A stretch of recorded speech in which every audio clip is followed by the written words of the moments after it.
What is up, everybody? Welcome back to the channel. If you're watching this, you already know that Apex Legends Season 29 Overclocked is dropping on May 5th, 2026, and it is packed with a ton of new content. We've got a brand new legend who's about to make Octane players feel really slow. We've got two massive new mechanics that change how the game fundamentally plays, and we've got some serious legend shakeups that are going to flip the meta on its head. I spent the last couple days going through every single piece of official information from EA and Respawn, so you don't have to. This is everything coming in Season 29, so let's get into it. Alright, so let's start with the biggest headline. Axel is here and she is extremely fast. Respawn actually explained the origin of Axel in their designer's notes, which I actually really love. They did a full deep dive into the history of movement in Apex, and they looked at how Valkyrie dominated ALGS for 2 years straight, and how Octane has been the #1 pick rate legend basically forever, and how movement legends consistently sit in the top 5 picks. So the conclusion they came to is that movement in Apex isn't just a tool, it's actually the entire toolbox, and Axel is basically a brand new garage full of cars. She's built around lateral mobility and vertical enemy displacement. Think fast like Octane, but far more deliberate and refined. Now let's go ahead and break down every piece of her kit. So her passive is called Drift, and it gives her increased speed and increased control while sliding. If you've ever played a movement shooter and felt that rush of gliding across the ground at high speed, Axel is basically built around that feeling every single second you're playing her. Her tactical is Nitro Gate.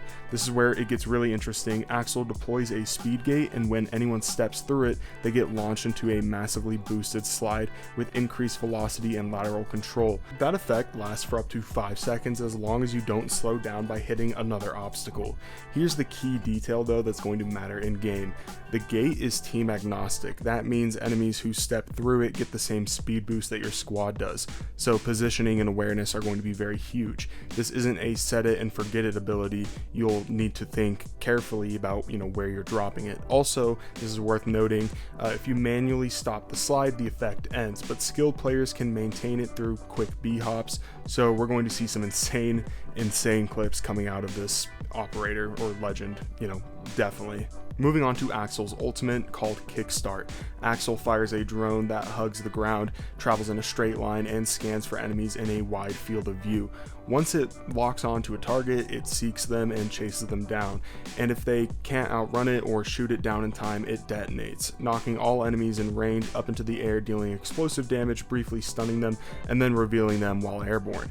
Airborne enemies stunned, revealed, your team should be able to tear them apart. This is a disruptor ultimate in every sense of the word.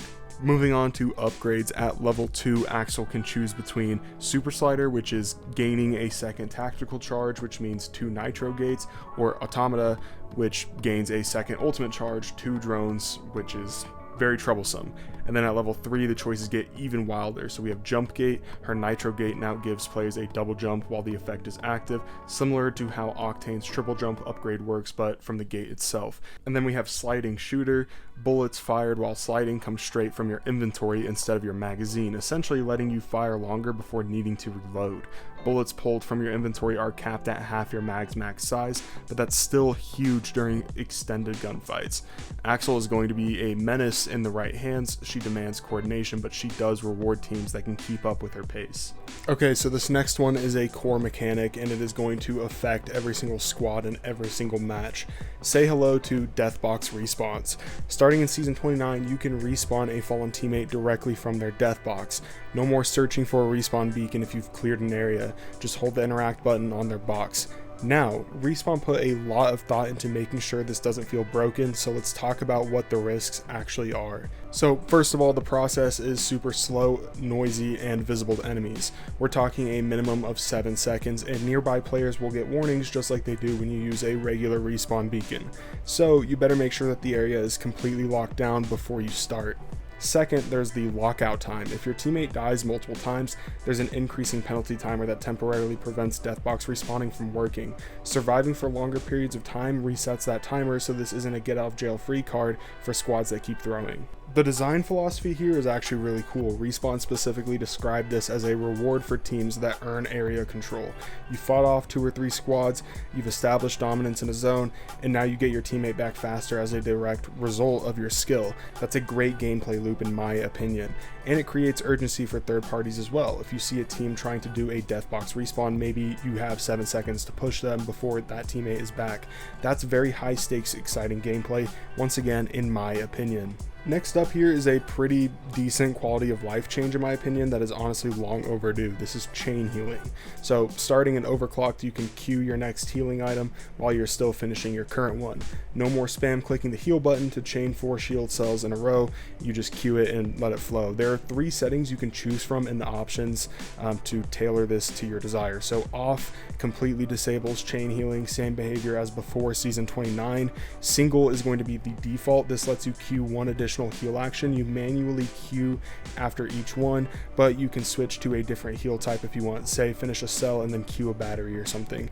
And then auto lets you continuously queue the same healing item until you run out of that resource or your health pool is full. Respawn described this as smoothing out an existing pattern that players were already doing, spamming heals one by one. Now it just works, and the ability to queue a different heal type in a single mode is particularly smart because decision making in a fight still matters. You're not just holding a button, you're managing a ton of different resources and all that good stuff. We all play Apex and get stressed out in these situations. Okay, moving on, we have legend changes. Let's start with someone who's been struggling for a while, and that is Vantage. Respawn's data shows she's underperforming in fights and dropping in overall play. Their own assessment was she's a sniper, but her role becomes harder and harder as the ring shrinks, and her tracking passive is one of the best in the game, but it was being underused because it felt disconnected from the rest of her kit. So they fixed all of it. Using Spotter's Lens to track a team now generates 70% of an ultimate bullet. There's a 10-second cooldown per team. This is huge because it incentivizes actually using her passive and gives her more reliable uptime on her ult, which in turn means she can be more flexible with her primary weapon choices. Her tactical is receiving a collection of buffs that add up to a much more slippery, more aggressive version of Vantage. She is now immune to hard landings when exiting the tack. Her exit velocity increases from 20 to 21 ms, double jump range goes from 4 meters to 7 meters, deceleration at the landing destination is reduced by about 25%, and cooldown drops from 20 seconds to 17 seconds. It's pretty sweet. Moving on to her ultimate, this might be the most exciting buff actually. Her ult now has a canted 2x optic you can toggle, giving her effectively a 2x, 4x, and 8x setup. The ADS and the rechamber times are improved in both modes, holster and deploy times are way faster as well, and the default scope magnification goes from 3x up to 4x, and Respawn says her ult handling is now on par with the Sentinel in close quarters combat. Those are some really great changes to her ultimate in my opinion.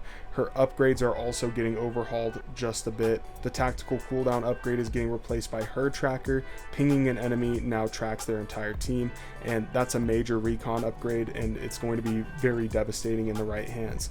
Overall, Vantage is looking seriously threatening for season 29, and I can't wait to see what she's able to do. Next up, we have Conduit. Conduit is getting some changes in season 29, so let's go ahead and talk about it. Respawn's situation with Conduit is pretty interesting. The data shows that she performs well compared to other support legends in terms of match results, but her pick rate is still pretty low. The feedback they've gathered points to a few problems: not enough individual agency, being too dependent on her purple upgrades to feel strong, and an ultimate that can't really keep pace with how fast fights move. So here's what's changing. Her passive now grants bonus movement speed when sprinting towards skirmishers. This gives her a unique identity separate from the skirmisher class passive that was overlapping with her kit. Her tactical, more specifically her split charge upgrade, is being baked directly into the base kit. You'll have 2 tactical charges right from the start of the game now, with some balance tweaks to keep it in check. Now this is where things start to get really interesting. We have new level 3 upgrades that replace Radiant Transfer. The first one is Instant Barrier. Grants both Conduit and her ally an immediate burst of temporary shields the moment she uses her tac. Instant visual feedback that you're actually, helping your team. The second upgrade is called Enduring Barrier. This allows the tac shield to regen to persist through damage, which is an incredibly aggressive support style.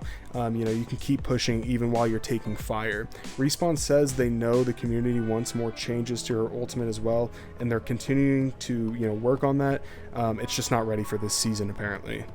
Another legend that is going to be undergoing changes in season 29 is Alter, who's been very good for way too long. The data doesn't lie, her pick rate has been on a steady climb since Season 27 and continues to go up. At the highest levels of play, she's a dominant presence, and Respawn admits that her escapes have been feeling a bit too free. So here's what's getting toned down. First of all, we have her ultimate.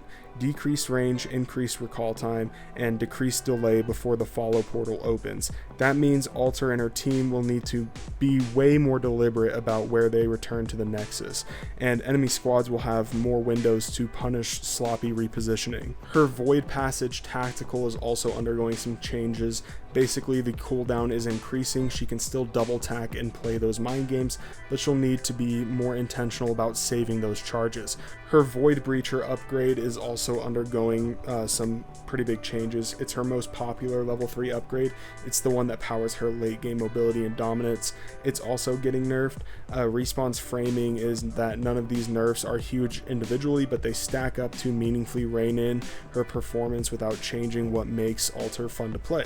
So she'll be very slippery and deceptive, but just not as safe. Before we wrap up, let's actually take a step back for a second, because EA dropped a big 2026 roadmap earlier this year, and Season 29 is just one piece for a pretty massive year for Apex Legends. So here's what we know is coming. Season 30 and Season 31 both have Legend reworks planned. Season 32 is getting a major ranked overhaul. Respawn says that ranked will have a brand new look and feel. There's no details yet, but they've acknowledged the community's frustration, so that's pretty good in my opinion. Wild Card, the fan favorite chaotic mode, is getting 2 events per split starting Season 30, so that's twice as much chaos per season. Pretty sick. World's Edge is getting a competitive update later in 2026, along with what Respawn teased as a major map update that brings a dose of nostalgia. Very intriguing there. And of course, there's another new legend confirmed for Season 32, making Axel one of 2 new legends this year. The full patch notes for Overclocked drop on May 4th. That's tomorrow as of the time of recording this, and it will include all the weapon details, armor changes, and everything else. I'll be covering those too, so make sure you're subscribed. Alright, so that is everything that we know about the new season of Apex Legends, Season 29 Overclocked. This is sourced entirely from EA's designer notes in the season overview blog, so no leaks, no speculation, just the real stuff straight from Respawn. Axel looks terrifying in the right hands. Deathbox respawns are going to completely change squad dynamics. Chain healing is a QOL. W, in my opinion. Vantage might actually be meta again, and Alter mains. It was a good run. She'll still be usable, but once again, she's not going to be as OP as she was before. Anyways, drop a comment and let me know, are you maining Axel on day one? Are you cooking up a counter strat? Who are you guys going to be playing with this new season? I want to know. If you found this helpful, a like and a sub goes a long way. I'll see you on May 5th when Overclock goes live. But anyways, stay fast, and yeah, peace out.